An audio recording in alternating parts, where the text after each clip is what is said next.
You know that in all our CFC churches क्या आप जानते हो हमारे सारे CFC कलीसियाओं में and in all of our ministry in the last 47 years, और पिछले 47 वर्षों में हमारी जो भी सेवकाई रही है, we have majored on explaining the new covenant हमने ज़्यादा जोर दिया है नई वाचा को समझाने में and showing how it is superior to the old covenant. और ये दिखाने में कि कैसे नई वाचा पुरानी वाचा से बढ़कर है, पुरानी वाचा से श्रेष्ठ है।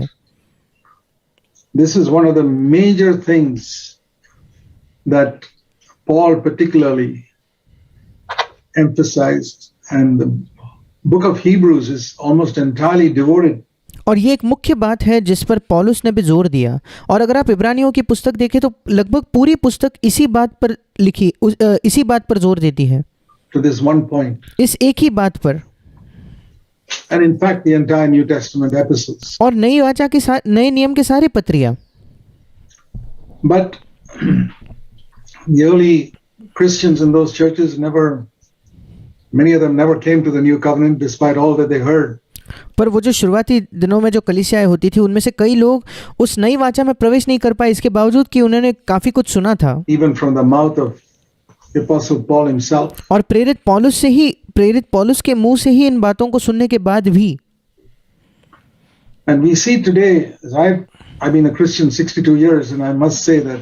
और हम आज भी देखते हैं, मैं 62 वर्षों से एक मसीही हूँ और मुझे भी यही कहना पड़ेगा। I've traveled in many countries, observed many denominations, heard मैं कई देशों में मैंने यात्रा की है, कई अलग अलग डिनोमिनेशंस को मैंने देखा है, many messages, कई संदेशों को सुना है, read many books कई किताबें पढ़ी है, by Christian authors, मसीही लेखकों द्वारा अलग अलग किताबें पढ़ी है, and not one of them could explain the new covenant clearly. पर उनमें से एक भी नई वाचा को बिल्कुल स्पष्टता से समझा नहीं पाया, उसकी व्याख्या नहीं दे पाया To me. मुझे कोई उसे किस किताब में समझा नहीं पाया।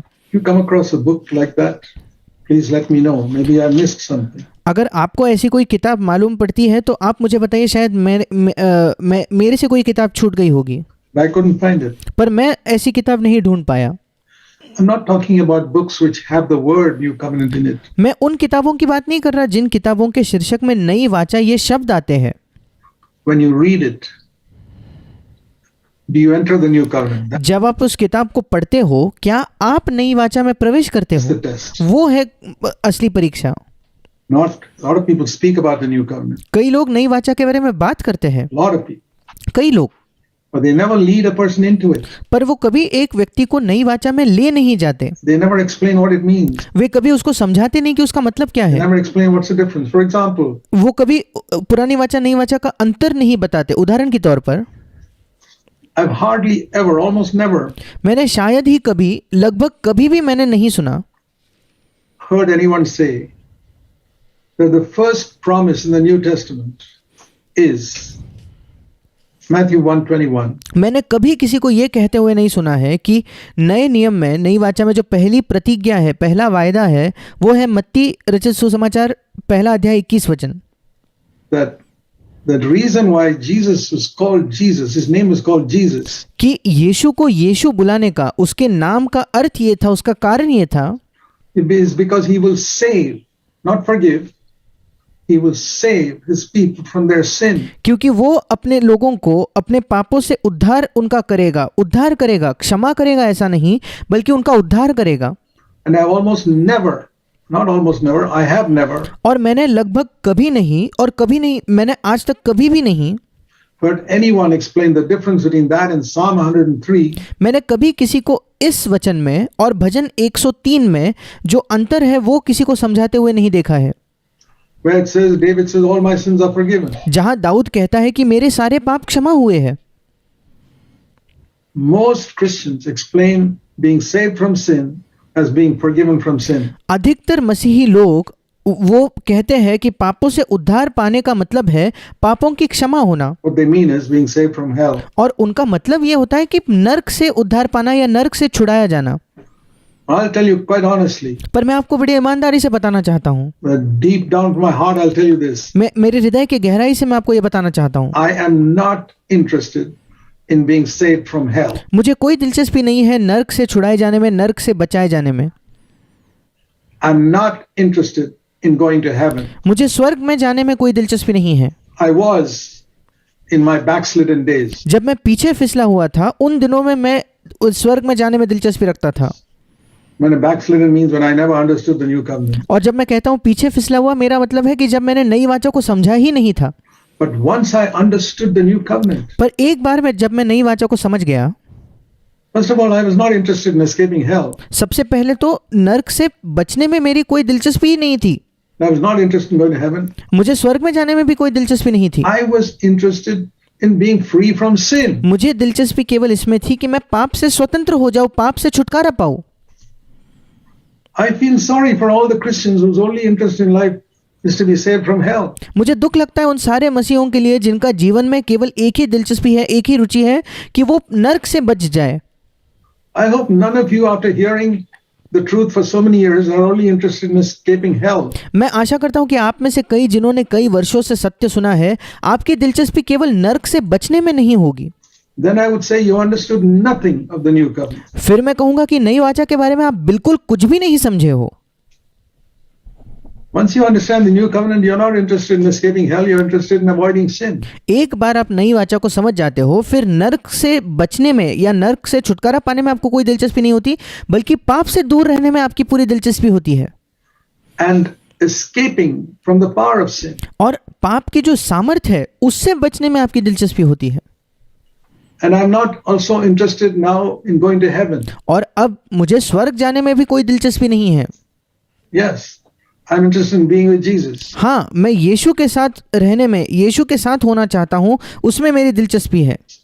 All these things happen when you come into the new covenant, and that's the test whether you, my brother, sister, have entered the new covenant. ये सारी चीजें आपके जीवन में सच हो जाएंगी अगर आप नई वाचा में प्रवेश करोगे तो। और आपके लिए मेरे भाई, मेरे बहन, यही परीक्षा है कि यदि आपने नई वाचा में प्रवेश किया है या नहीं। Are you more interested in being with Jesus or going to heaven? क्या आपको ज्यादा दिलचस्पी है यीशु के साथ होने में या स्वर्ग जाने में? Be honest. ईमानदार बनिए। Are you more interested in escaping hell or in overcoming sin now? क्या आप नर्क से छुटकारा पाना चाहते हो या आज, अब पाप से छुटकारा पाना चाहते हो, पाप से बचना चाहते हो? That's the test. वो है परीक्षा। So I've seen that not only other churches, many brothers and sisters in our own CFC churches. और मैंने देखा है ना केवल दूसरी कलीसियाओं के भाई बहन, कई भाई बहन जो हमारे CFC कलीसियाओं में है, have not understood the new covenant properly. उन्होंने भी नई वाचा को सही से नहीं समझा है। The proof of it is they get angry, उसका सबूत ये है कि वे गुस्सा हो जाते हैं, they lust वे लालसा करते हैं with their eyes and their thoughts. उनके आंखों से और उनके विचारों में। There's not peace in their home. उनके घर में शांति नहीं होती। They fight and quarrel with each other as husband and wife. वे एक दूसरे से झगड़ा करते हैं, पति पत्नी एक दूसरे से झगड़ा करते हैं।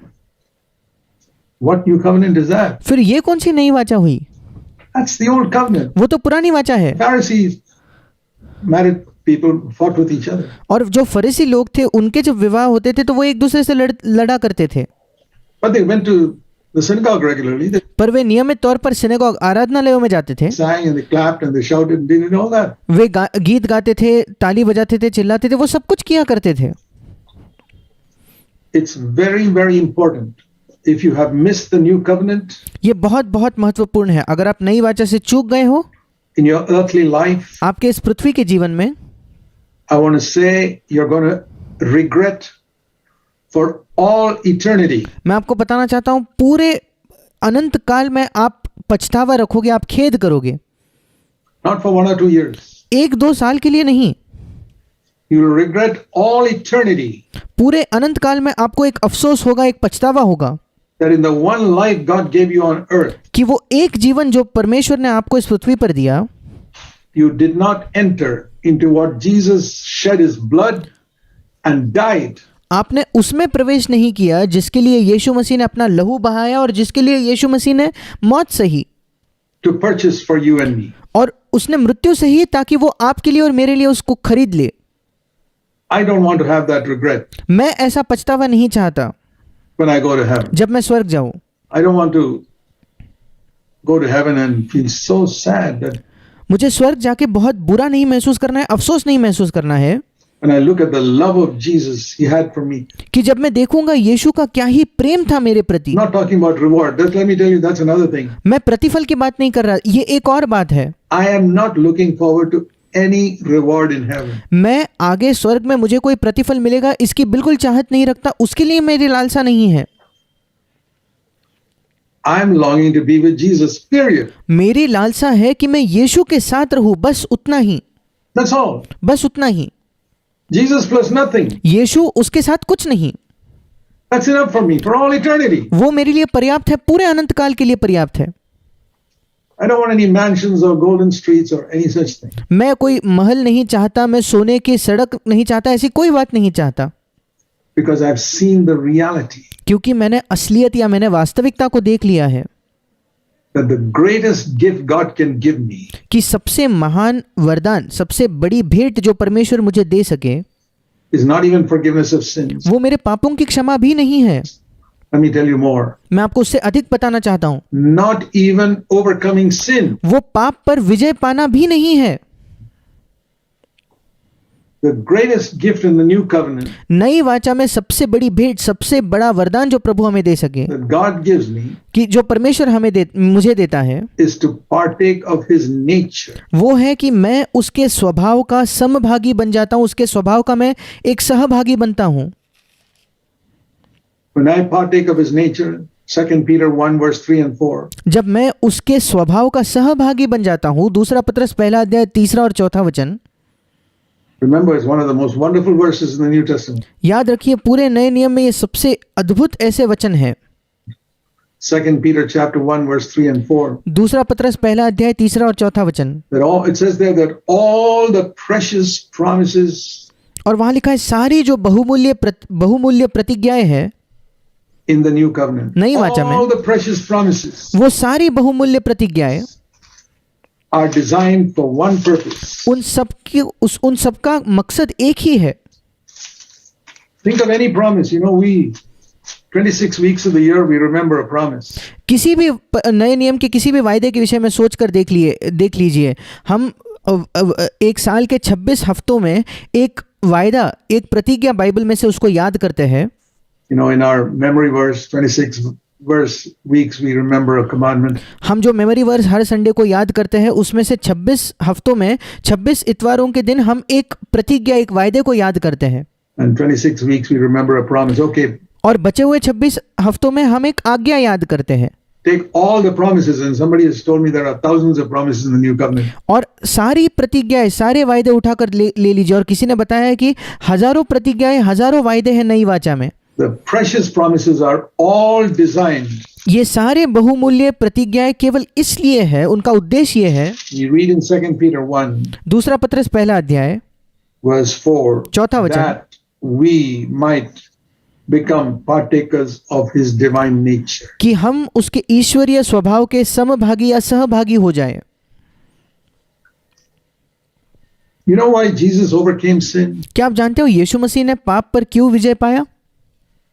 Because he had the divine nature. क्योंकि उसके अंदर वो ईश्वरीय स्वभाव था। Tempted, he would overcome it. वो परखा जाता और वो जय पाता, Tempted, he'd overcome it. परखा जाता और जय पाता। And the divine nature was something that it was not automatic. और वो जो ईश्वरीय स्वभाव था वो कुछ ऐसा नहीं था कि जो अपने आप होता था, Because if it was automatic, then Jesus would be like a robot. क्योंकि अगर वो अपने आप होता तो फिर यीशु मसीह एक रोबोट जैसा होता। He was not a robot. Yeshu Masih robot नहीं था, He made a choice. उसने हर समय एक चुनाव किया। And the devil knew Jesus was not a robot. और शैतान जानता था कि यीशु मसीह रोबोट नहीं है, That's why he tempted him. इसी वजह से तो उसने यीशु की परीक्षा ली। I mean, if the devil knew that felt that Jesus was a robot, he is sharp, he's cleverer than you and me. अगर शैतान देख लेता कि यीशु मसीह एक रोबोट है तो वो उसकी परीक्षा ही नहीं लेता, वो आपसे और मुझसे शैतान ज्यादा बुद्धिमान है। You can't tempt a robot to do something. It's programmed to do something. आप किसी रोबोट को प्रलोभित नहीं कर सकते, उसको परीक्षा में नहीं डाल सकते कुछ करने के लिए, क्योंकि उसके अंदर एक प्रोग्राम होता है, उसको एक तरीके से ही काम करना है। And if Jesus was programmed to do the right thing, there's no temptation. और अगर यीशु मसीह के अंदर ऐसी कोई प्रोग्रामिंग होती कि वो हर समय सही काम ही करता तो फिर कोई प्रलोभन ही नहीं होता। But he was tempted exactly like you and me, it says. पर ऐसा लिखा है कि वो बिल्कुल आपके और मेरे जैसा परखा गया, But he had divine nature. पर उसके अंदर एक दिव्य, एक ईश्वरीय स्वभाव था.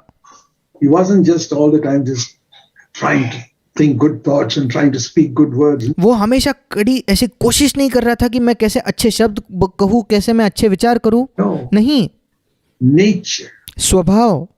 And I praise the Lord that is what God wants me to partake of. और मैं परमेश्वर की स्तुति देता हूँ कि यही है जो परमेश्वर चाहता है, जिसका मैं सहभागी बन जाऊँ.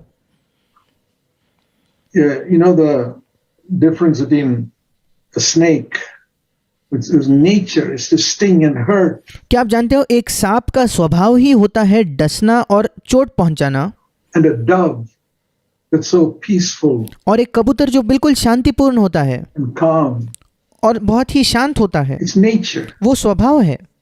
So it's not that we have to constantly fight that morning till night. I have to fight and shut my eyes and और ये नहीं कि मुझे दिन से सुबह से लेकर रात तक लड़ना है, put my teeth. मुझे संघर्ष करना है, अपने दांत पीसने हैं. In the beginning, it's like that. शुरुआत में ऐसा होता है. That's the early stages. वो शुरुआती स्तर है, शुरुआती सतह है. It's like when a person is learning how to swim. जैसे एक व्यक्ति जब तैरना सीख रहा होता है, He's never swum in his life, वो अपने जीवन भर में कभी उसने पहले पानी में वो तैरा नहीं है, and he goes into the water, he goes down. और वो पानी में जाते ही वो नीचे चले जाता है. Exactly like people defeated by sin. बिल्कुल उन लोगों की तरह जो पाप से हारे हुए हैं. But then one day, पर फिर एक दिन he learns how to swim. वो तैरना सीख जाता है. But it's a struggle. पर उसके लिए अब भी वो संघर्ष है. He has to keep on struggling to keep afloat. उसे कोशिश करती रहनी पड़ती है, मेहनत करते रहनी पड़ती है कि वो तैरते रहे और नीचे ना डूबे. And then I've seen some expert swimmers, और फिर मैंने कुछ कुशल तैरने वालों को देखा है, who sometimes I see them just lying on their back और मैं देखता हूं कि वो अपने पीठ के बल मानो लेटे हुए हैं पानी पर, on the water, as if almost doing nothing, और पानी पर वो ऐसे लेटे होते कि ऐसा लगता है कि वो कुछ नहीं कर रहे. relaxing, and वो बिल्कुल आराम से लेटे हैं they don't drown. और वो डूबते नहीं हैं. They may be moving all their feet and hands a little bit, but वो थोड़ा बहुत उनके हाथ और पैर हिलाते हैं, you see it. पर वो आपको दिखता भी नहीं. They have come to an overcome. It looks as if they've overcome gravity. वो एक जयवंत स्तर तक पहुंच गए हैं. ऐसा दिखता है मानो गुरुत्वाकर्षण पर उन्होंने जय पा ली है. They've learned how to swim वे तैरना सीख गए हैं effortlessly, बिना किसी कोशिश किए, without an effort. And that is true victory over sin. बिना किसी कोशिश किए, बिना जोर लगाए, और ये है वास्तविक पाप पर विजय. Not where I have to constantly struggle. ये नहीं जहां मुझे निरंतर संघर्ष करना है. नहीं. Partaking of the divine nature. ईश्वरीय स्वभाव का सहभागी होना.